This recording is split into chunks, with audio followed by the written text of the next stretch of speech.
لا حول ولا قوة إلا بالله العلي العظيم. أعوذ بالله من الشيطان الرجيم. بسم الله الرحمن الرحيم. رب اشرح لي صدري ويسر لي أمري واحلل عقدة من لساني يفقهوا قولي. ربي زدني علما. اللهم صل على محمد وآل محمد وعجل فرجهم. آج ہم لوگ سورہ والعادیات پڑھیں گے انشاءاللہ. اس دن القاریہ کی سورہ ہوئی تھی، آج جو ہے ہم لوگ والعادیات پڑھیں گے اور انشاءاللہ اس کا ترجمہ اور اس کی تفسیر جو ہے ہم دیکھیں گے. تو درس کا آغاز کرتے ہیں. اعوذ باللہ من الشیطان الرجیم. بسم اللہ الرحمن الرحیم. الحمد للہ رب العالمین الرحمن الرحیم مالک یوم الدین. ایاک نعبد و ایاک نستعین. اهدنا الصراط المستقیم صراط الذین انعمت علیہم غیر المغضوب علیہم ولا الضالین. صدق اللہ العلی العظیم. تو سب سے پہلے اب ہم لوگ پڑھیں گے سورہ والعادیات. اعوذ باللہ من الشیطان الرجیم. بسم اللہ الرحمن الرحیم.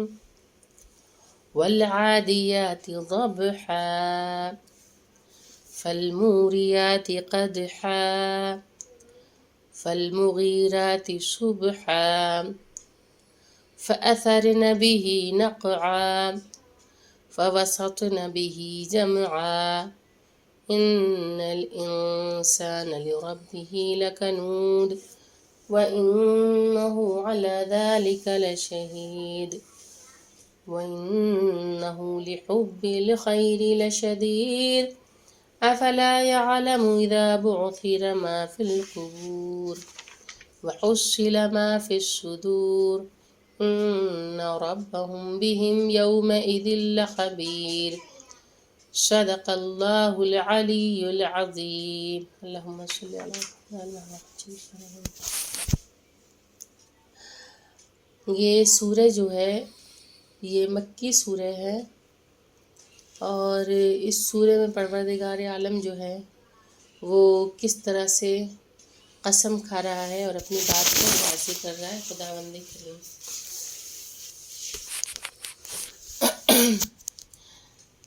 اچھا، اس سورہ میں جو الف لام میم کی جو گول دائرے پہ الف لام میم کرے جو لام الف کی جو علامت ہوتی ہے اس کا یہ معنی ہوتا ہے، یا تو آپ اگر گول دائرے کے ساتھ ہے تو یا تو آپ ٹھہریے یا تو آپ ملا کے پڑھیے، اور اگر بغیر گول دائرے کی آ جاتی ہے تو وہاں پہ ملانا ہے، وہاں ٹھہرنا نہیں ہوتا ہے. تو اس میں جو زیادہ تر آیتیں جو ہیں وہ لام الف کے ساتھ ہے، یعنی اگر ہم چاہیں تو اس کو اس طرح بھی پڑھ سکتے ہیں. بسم اللہ الرحمن الرحیم. والعادیات ضبحا فالموریات قدحا فالمغیرات صبحا فأثرن به نقعا فوسطن به جمعا إن الإنسان لربه لكنود وإنه على ذلك لشهيد وإنه لحب الخير لشديد أفلا يعلم إذا بعثر ما في القبور وحصل ما في الصدور إن ربهم بهم يومئذ لخبير. ٹھیک ہے، تو جہاں پہ لام الف کی علامت ہوتی ہے وہاں پہ اگر گول دائرے کے ساتھ ہوتا ہے تو اختیار ہے رکے یا ملا کے پڑھے، اور اگر بغیر گول دائرے کی ہوتی ہے بیچ میں کہیں بھی اگر لام الف آ جاتا ہے تو وہاں پہ ہمیں نہیں رکنا ہے بلکہ ملا کے پڑھنا ہے.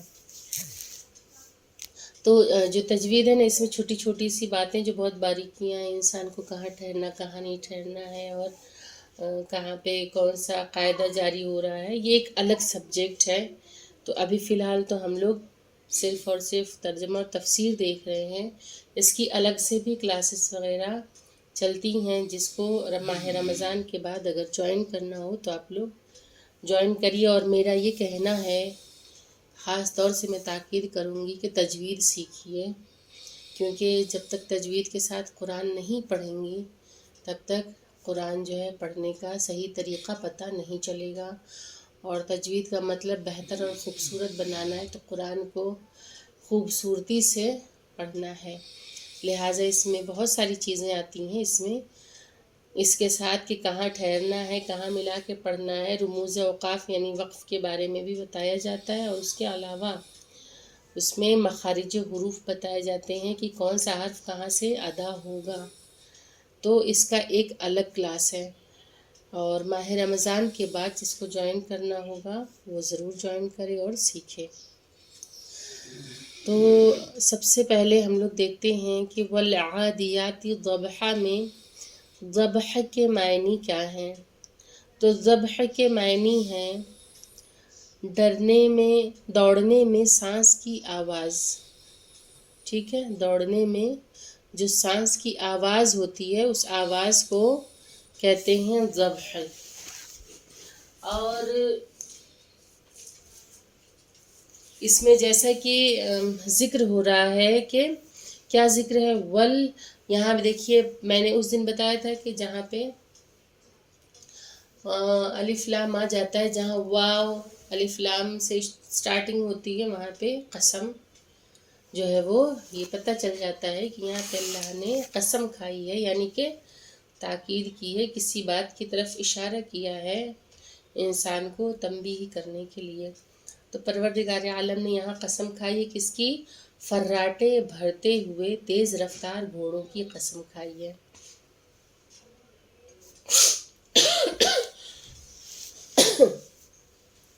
کہ فراٹے بھرتے ہوئے جو تیز رفتار گھوڑے ہیں ان کی قسم کھاتا ہے پروردگار عالم۔ پھر اس کے بعد جو اگلی آیت ہے وہ ہے فالموریات قدحا، ٹھیک ہے، جب یہاں پہ رکیں گے، اچھا جہاں دو زبر ہوتا ہے اس دو زبر پہ جب رکا جاتا ہے تو وہاں ایک پڑھنا ہے اور ایک نہیں، کہ جیسے قدحن لکھا ہے تو جب ہم رکیں گے تو قدحا پڑھیں گے، یہاں پہ مد عوض ہوتا ہے، مد عوض یعنی کہ اس کو دو حرکت کے برابر کھینچا جاتا ہے، جہاں بھی دو زبر ہوتا ہے اگر ہم وہاں وقف کریں گے ٹھہریں گے تو اس کو ہم دو حرکت کے برابر کھینچ کے پڑھیں گے، تو فالموریات قدحا، اور اگر ہم ملائیں گے تو فالموریات قدحن ہوگا۔ تو قدح کے معنی کیا ہے؟ قدح کے معنی ہے رگڑ، کیونکہ جب گھوڑا چلتا ہے اور جو فالموریات قدحن جو ٹاپ مار کر چنگاریاں اڑانے والے ہیں، ٹھیک ہے، جو ٹاپ مار کر چنگاریاں اڑانے والے ہیں، کون؟ وہ گھوڑے، کون سے گھوڑے؟ کہ اللہ نے قسم کھائی ہے فراٹے بھرتے ہوئے تیز رفتار گھوڑوں کی جو ٹاپ مار کر چنگاریاں اڑانے والے ہیں۔ آپ لوگوں نے اگر دیکھا ہوگا گھوڑے کو دوڑتے ہوئے روڈ پہ تو ان کے پیروں میں نال ٹھکی ہوئی ہوتی لوہے کی، کہ جس سے اس کا جو کھر ہے، جو اس کا پیر ہے وہ گھسنے نہ پائے، تو جب وہ دوڑتے ہیں تو ان کی ٹاپ سے چنگاری نکلتی ہے، تو رگڑ کی وجہ سے اس میں چنگاری پیدا ہوتی ہے۔ تو قدح کے معنی ہوتے ہیں رگڑ، ٹھیک ہے، اور جو موریات ہے یعنی کہ فل موریات، موریات کے معنی ہوتے ہیں چنگاری اڑانے والے، ٹھیک ہے، جب گھوڑا دوڑتا ہے تو اس کی تیزی کی وجہ سے رگڑ پیدا ہوتی ہے یعنی کہ قدح، اور موریات یعنی کہ چنگاری، تو اسے چنگاری جو ہے وہ نکلتی ہے، کوئی بھی چیز آپ دیکھیں جس میں رگڑ لگتی ہے اس میں چنگاری نکل آتی ہے۔ پھر اس کے بعد فَأَثَرْنَ بِهِ نَقْعًا، فَأَثَرْنَ بِهِ نَقْعًا، اس کے بعد پھر صبح دم حملہ کرنے والے، یعنی کہ صبح صبح حملہ کرنے والے، فَوَسَطْنَ بِهِ جَمْعًا، پھر غبار جنگ اڑانے والے، ٹھیک ہے، جب تیز رفتار جو گھوڑے جب دوڑتے تھے، مغیرات جو ہے، مغیرات کے معنی کیا ہے؟ حملہ کرنے والے، اس کو کاپی میں آپ لوگ نوٹ کر لیجئے، مغیرات کے معنی ہوتے ہیں حملہ کرنے والے، اور نقع، نقع کی میننگ ہے، نقع کی میننگ ہے غبار جنگ. جب تیزی سے گھوڑے دوڑتے ہیں میدان جنگ میں تو کیا ہوتا ہے کہ غبار اڑتا ہے، اور بعض اوقات تو اس قدر غبار اڑ جاتا ہے کہ کچھ دکھائی نہیں دیتا سامنے. تو یہ جو جب گھوڑے چلتے ہیں تیز رفتار سے، فراٹے بھرتے ہوئے تیز رفتاری سے جب چلتے ہیں تو ان کی جو ٹاپ ہے اس سے چنگاری پیدا ہوتی ہے، اور یہ گھوڑے صبح صبح جو ہے ان کے ساتھ جو یہ گھوڑے صبح صبح حملہ کرتے ہیں. پھر غبار جنگ اڑانے والے ہیں کون؟ یہ گھوڑے، کیونکہ جب یہ تیزی سے چلتے ہیں تو ان کے پیروں سے غبار جنگ اڑتی ہے. اور دشمن پھر اس کے بعد کیا؟ ان الانسان لربہ لکنود، اور دشمن کی جماعت میں در آنے والے، یعنی دشمن کے سامنے ڈٹ جانے والے، کہ دشمن بہت سامنے سے ظاہر سی بات ہے وہ بھی اگریسو ہو کے آ رہا ہے، اور جب ان کی جماعت یعنی جو اکٹھا ہیں جب ان کے درمیان جاتے ہیں تو بالکل اسی میں گھس جاتے ہیں، اس کے اندر چلے جاتے ہیں، اس میں در آتے ہیں. تو کنود جو ہے، کنود کے معنی ہے قصدن انکار کرنے والے، یعنی جان بوجھ کر جو منع کر دے. پھر اس کے بعد اور دشمن کی جماعت میں در آنے والے، فوسطن به جمعا، دشمن کی جماعت میں در آنے والے.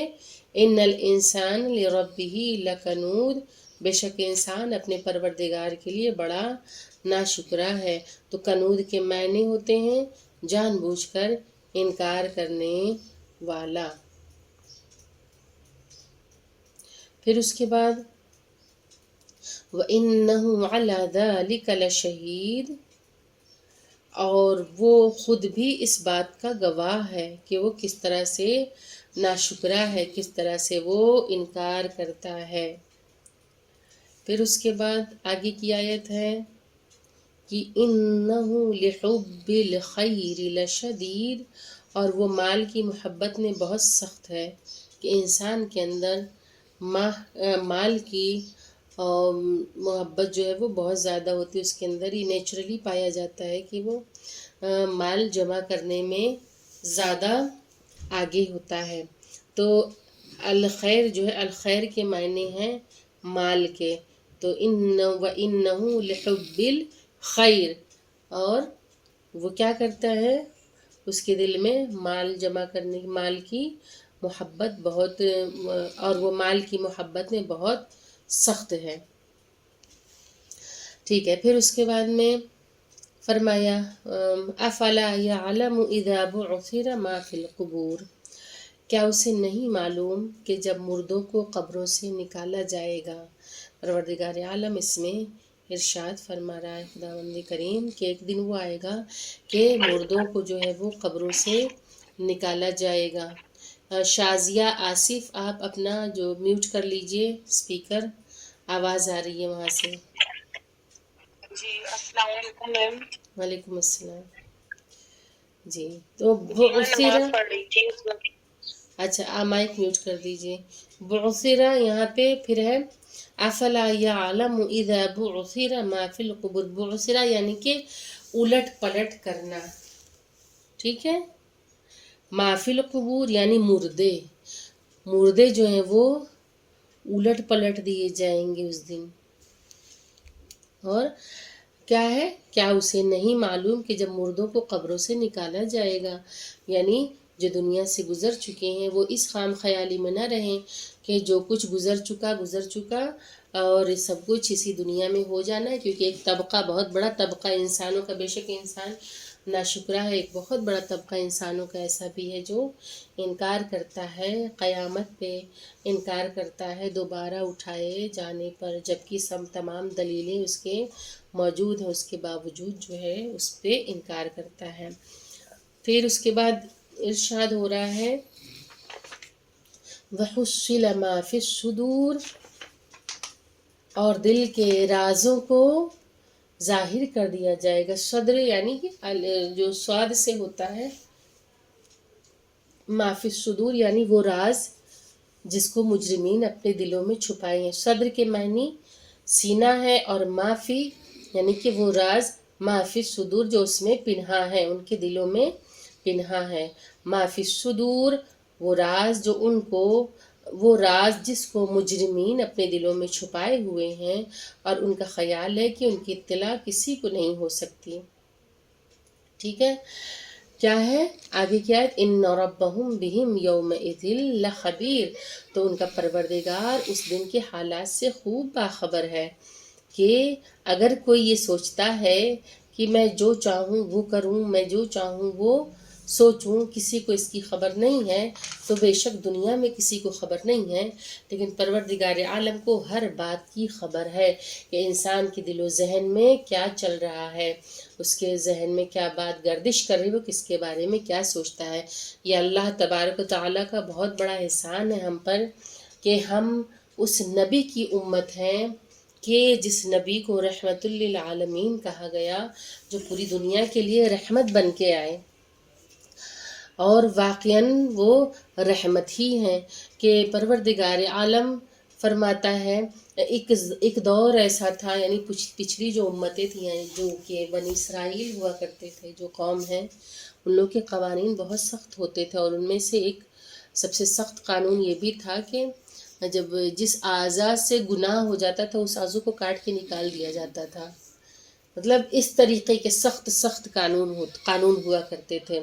وہ تو اللہ کا شکر ہے، پروردگار کا کرم ہے کہ اس نے ہمیں حضرت محمد مصطفیٰ صلی اللہ علیہ وآلہ وسلم کی امت میں پیدا کیا، اللہ نے ان کی امت پہ رحمت نازل کی، ورنہ یہ روزے بھی جو تھے، یہ روزے بھی پورے سال کے ہوتے تھے، اور یہ نبی کریم کا احسان ہے کہ انہوں نے اسے بھی ہمارے لیے کم کروا دیا، چاہے وہ نماز ہو، چاہے وہ روزہ، ہر طرح سے اسلام جو ہے، یہ دین جو ہے ایک سافٹ، ایک بہت ہی بہترین مذہب ہے، جس میں ہر ایک کے لیے سافٹ کارنر موجود ہے۔ اور پروردگار عالم نبی کریم کے صدقے میں، اہل بیت کے صدقے میں اللہ نے ہم پہ بہت مہربانیاں کی ہیں، ورنہ دلوں کے رازوں کو جاننا، انسان کے دل میں کیا کیا باتیں چلتی ہیں، کہ مولا کائنات علیہ السلام کا قول ہے کہ انہوں نے فرمایا کہ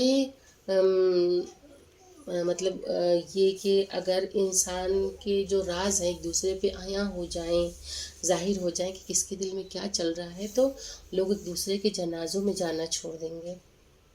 ذرا آپ سوچئے کہ بظاہر ہوتا کیا ہے، ہم لوگ بیٹھے ہوتے ہیں کسی کے سامنے، اور وہ شخص ہمارا ناپسندیدہ ہوتا ہے، ہمارے ذہن میں ایک جد و جہد چلتی رہتی، ایک بات چلتی رہتی ہے کہ یہ سامنے سے چلا جائے، یا اس کی ہمیں کوئی بات اگر ناگوار لگتی ہے تو ہم اس کا جواب نہیں دیتے، بلکہ اپنے دل میں یہ سوچتے ہیں، ہاں اچھا آج تو بہت اچھی بن رہی ہیں، بہت ترم خواں بن رہے ہیں، کیا ہم نہیں جانتے تمہاری حقیقت؟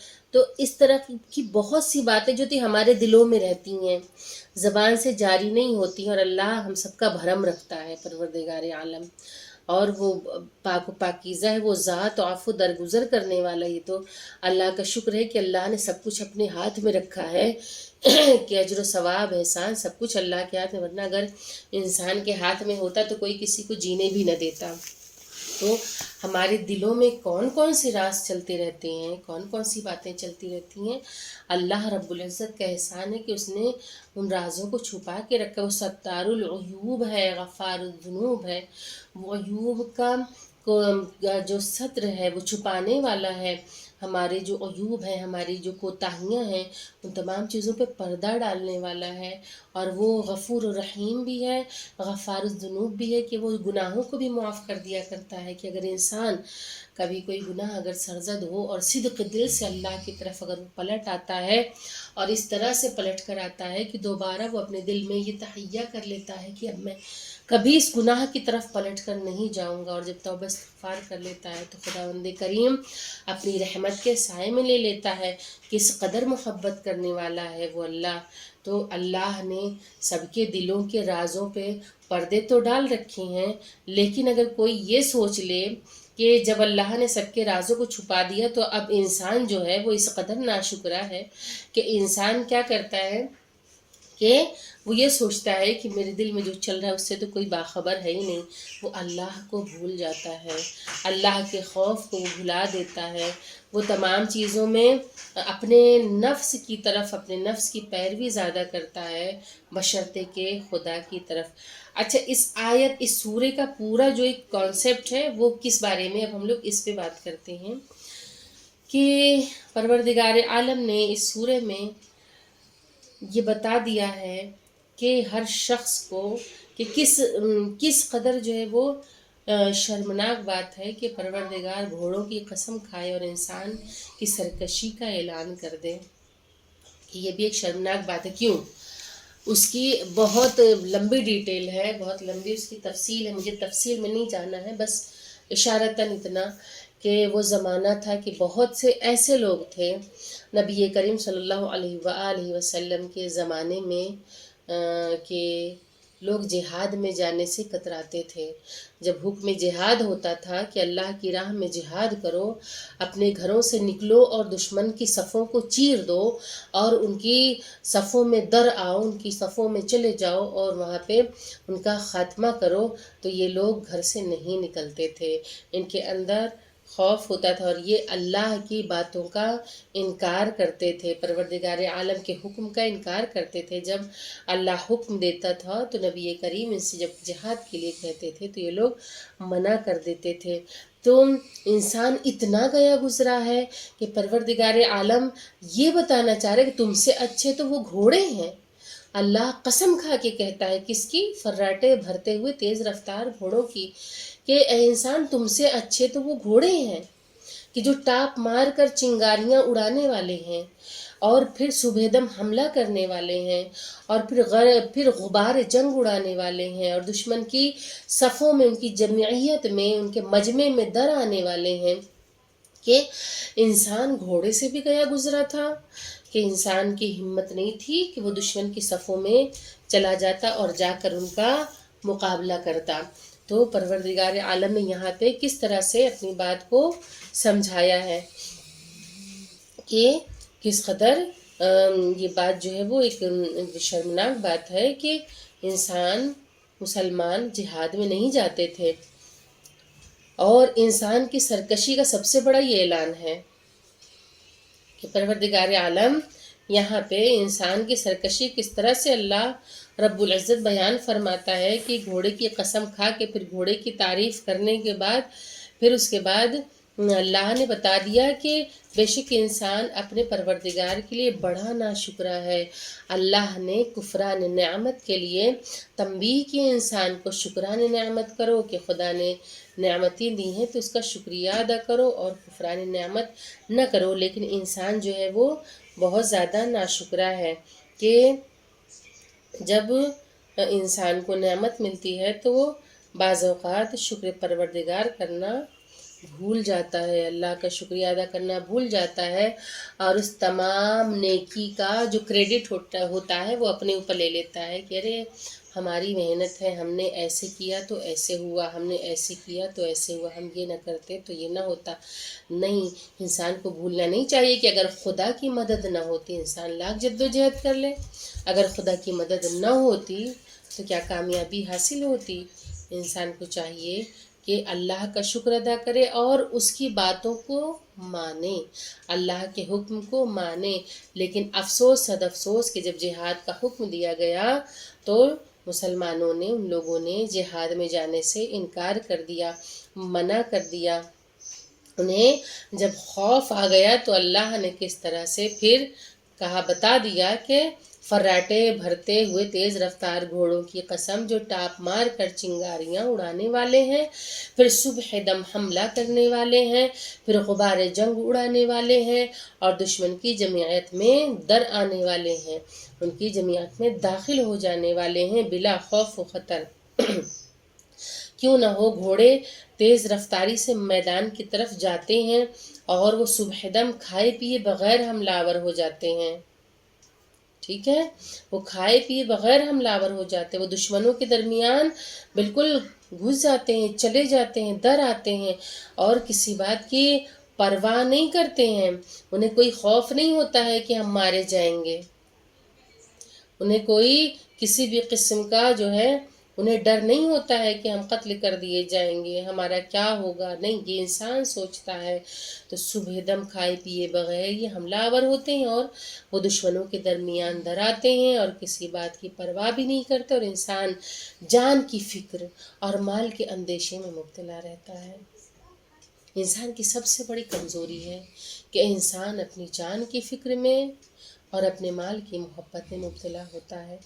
وہ یہ سوچ کر جہاد میں نہیں جاتا کہ میں جاؤں گا تو میں قتل کر دیا جاؤں گا، اور یہی وجہ ہے کہ میدان تک جانا گوارا نہیں کرتا، اور بعض اوقات اگر چلا بھی جاتا ہے تو فرار اختیار کر لیتا ہے، کیونکہ بہت سے ایسے لوگ تھے نبی کریم کے زمانے میں کہ جنگ میں جایا کرتے تھے، لیکن جانے کے بعد ان کے اندر طاقت نہیں ہوتی تھی کہ وہ ڈٹ کے مقابلہ کریں دشمن کا، وہ الٹے پاؤں بھاگ آتے تھے، واپس چلے جاتے تھے، اور ان کے اندر قوت نہیں تھی کہ وہ مقابلہ کرتے، ان کے اندر خوف تھا۔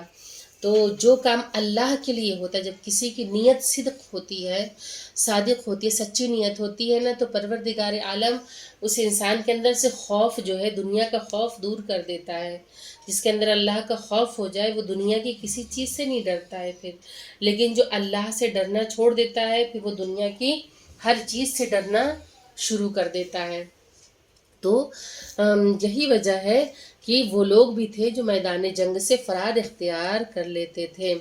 کہ آپ لوگوں نے جنگ احد کے بارے میں پڑھا ہوگا، جنگ احد میں کیا ہوا تھا، کیا عالم تھا کہ احد جو ہے وہ پہاڑیوں سے گھرا ہوا ایک علاقہ ہے، اور آج بھی وہ علاقہ عرب میں موجود ہے۔ پروردگار عالم ہم سب کو حرمین شریفین کی زیارت نصیب فرمائے، اور تمام مقامات مقدسہ کی زیارت نصیب فرمائے ہمیں، اور ان تمام چیزوں کو، ان تمام وادیوں میں گھومنے کا شرف دے اللہ، کہ جن میں نبی کریم اور ان کے اصحاب کرام کے قدم پڑے ہیں، جہاں محمد و آل محمد کے قدم پڑے ہیں۔ اللہ رب العزت ہمیں اس مقام تک پہنچائے، ہم اللہ سے دعا کرتے ہیں۔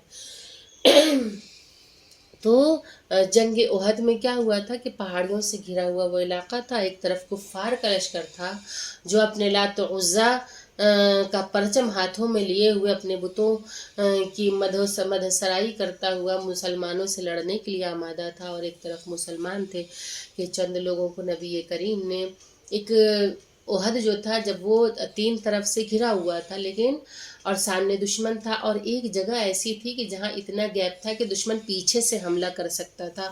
تو نبی کریم نے چند اصحاب کو کہا کہ اس درے سے مت ہٹنا، یہاں سے نہ ہلنا، کیونکہ دشمن جو ہے وہ پیچھے سے حملہ کر سکتا ہے۔ تو ہوا کیا کہ جنگ احد میں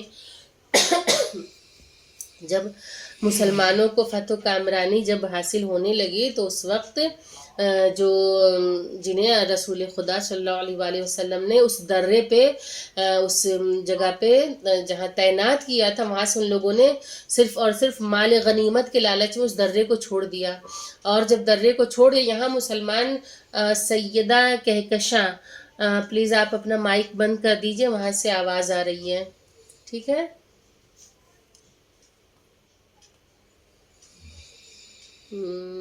یہ تو جی ٹھیک ہے۔ پھر اس کے بعد جو ہے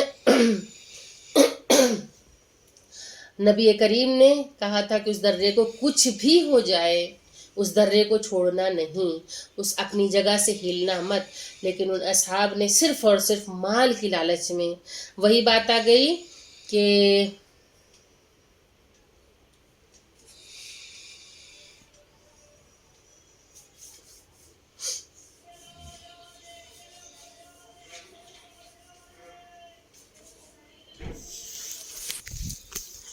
مال کی لالچ میں مسلمانوں نے اس جگہ کو چھوڑ دیا۔